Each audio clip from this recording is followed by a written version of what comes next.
So sometimes people ask us, what is ceremonial cacao?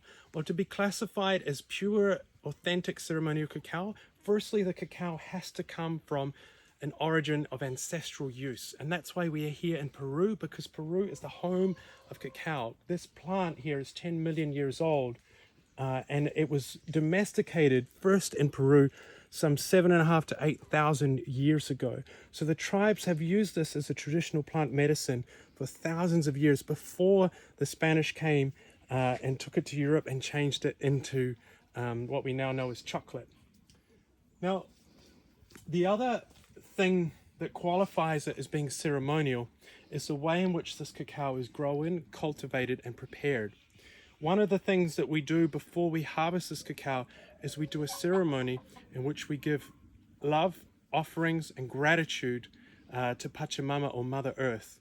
So it's a ceremony known as pagapu, or payment to Mother Earth. And this type of ceremony infuses this cacao with beautiful, loving energy of gratitude to make it a more heart-opening and awakening medicine.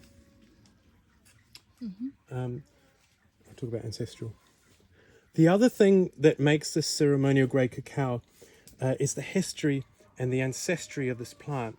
All of the cacao that grows here on this farm in Tarapoto is what we call ancestral cacao. So this cacao was wild growing in this region of Peru for thousands of years. It's never been mass produced, and it's never been used in the chocolate making industry. And we have such huge biodiversity of all different species in one tiny little compact area. So the properties of this cacao are purely medicinal.